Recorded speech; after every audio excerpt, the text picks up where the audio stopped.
Hello everyone, come on in inside and let's build the North Pole Village.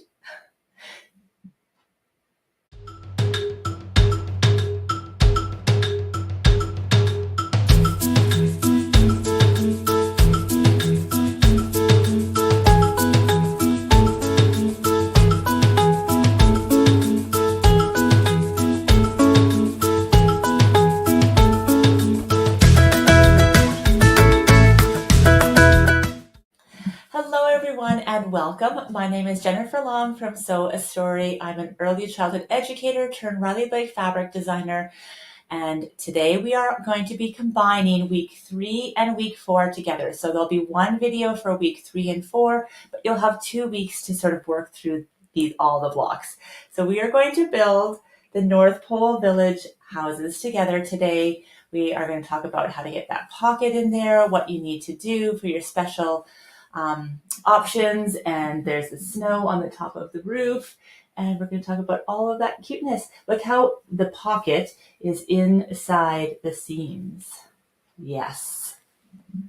Who shows you the back of their work, right? Well, when it's this fun, and then look at that chimney coming through there. We're going to talk about all of that fun right away. So come on in and let's get started. If you haven't already, I do want to make sure that you've signed up for the quilt along. So come on over to the Sew a Story website. We'll put the links below. Make sure you have the pattern. You're going to definitely need the pattern. Inside the pattern, there's all kinds of extra downloads if you are using a cutting machine for some of the words and numbers. You can use your Cricut. If you are doing them on your embroidery machine, then you will have embroidery files. If you are going to be tracing them by hand, there's also the templates, and you'll need raw edge applique, fusible web as well. So in your pattern, if you'd like to open up to page 10, and this is the optional pockets. So these are the door pockets that are here, and they are actual a pocket. So we talked a little bit about this on week 1, that this quilt was designed to feature the Santa's Workshop felt panel, and you can put a character in all the way through the month of December. But it doesn't have to be limited to that. If you like the pocket idea, you can hide something little in there. Maybe they have to unwrap a little sweet note or a good deed. Oh, I'm always about good deeds in there. Or they can be pulling something out each time. They could be putting something in. It could be maybe a piece of Lego that they build to the very end. So the possibilities are endless and very interactive and fun. It's also a great visual, and it's a lovely conversation piece and decor, and just a good reminder of that we're all, this is just a whole village, and this warm time of year where we all kind of come together to be. So you have everything cut and prepped all ready to go. If you are doing any of the machine or hand applique or fusible web, that has been done already, and I have a design board for each of my blocks. So I kind of laid it out how I'm going to have this house. It's a different number, so I'm not making many of the same ones, but it's this is same house. I thought this one was the one that needed the most explanation, so I thought we'd work through this one today. So I have everything laid out how I want. These are just folded right now, just so that we can see where they are in their places. On page 10, if you are doing the pocket, then you'll want to follow along on page 10. If you're not doing the pocket, then you can just hang out with us, have a cup of tea, and we'll move right along into the piecing right away. But the thing you want to do ahead of time is prep that door. So you're going to take the door fabric, like we said before, is oversized. You're going to take the stabilizer off of the back, and you're going to trim it down to the size, which is a little slightly higher than twice the actual door size.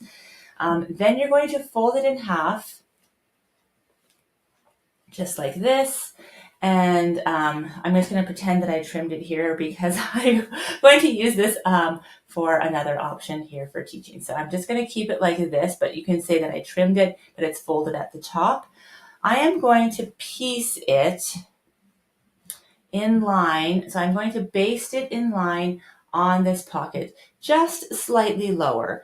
So you need at least a 1/2 inch space here, because a 1/4 inch of that space is going to be in a seam allowance. Then you'll have a 1/4 inch.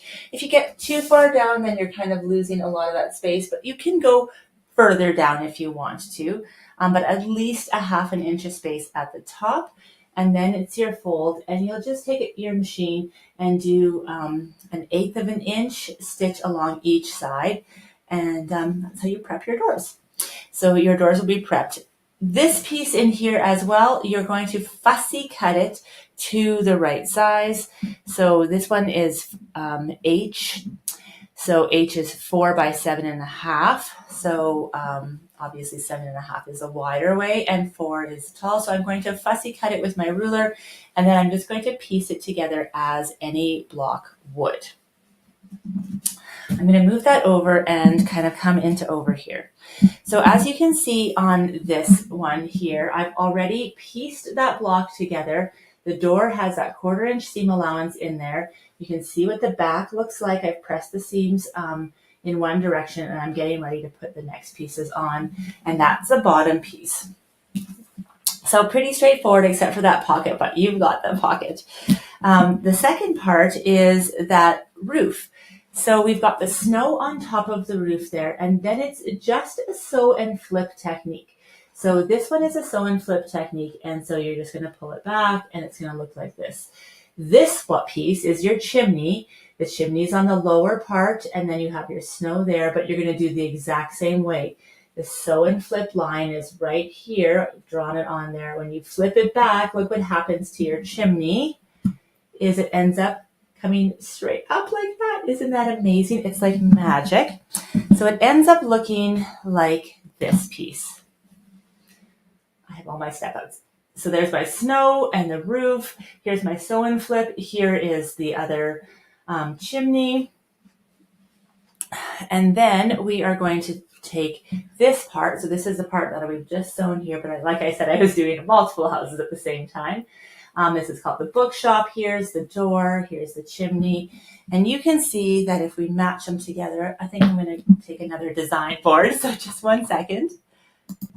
Perfect. I'm going to take my other design board here. And if I have this just like this, right, then I will put this on top of it right here. And look how it matches up. Oh, yay. So there's my bookshop house, and then I'm going to sew that together. Look at that, great. And you're going to end up with almost there. I just need to put that background piece on the top as well. And then you're going to end up with that house. So it actually comes together so fast and easy. This was the attention to detail part, and that's all behind us now. So now the houses and the village should come together fairly quickly. It's mostly sew and flip, and a lot of fun.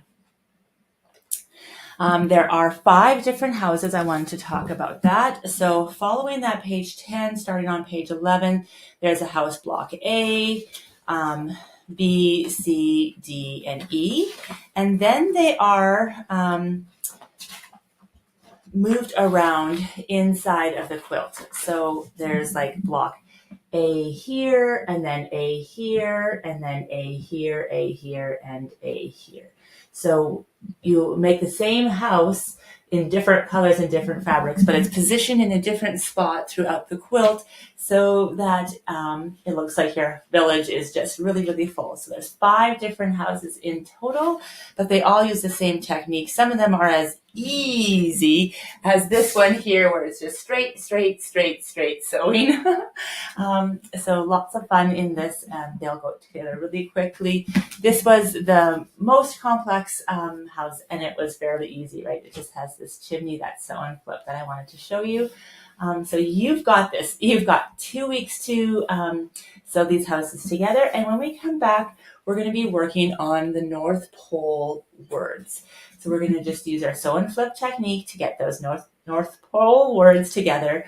And I'll see you again soon. So I cannot wait to see your houses. If you're finishing a house at a time, please, please, please share on social media. It just brightens up my day, especially if you tag me. If you tag me, I will make sure I can see it.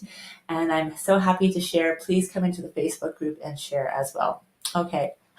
Have a happy, jolly sewing time, and I'll see you again here on week 5, October 2nd, for the Sew the North Pole Words Together. See you soon. Bye for now.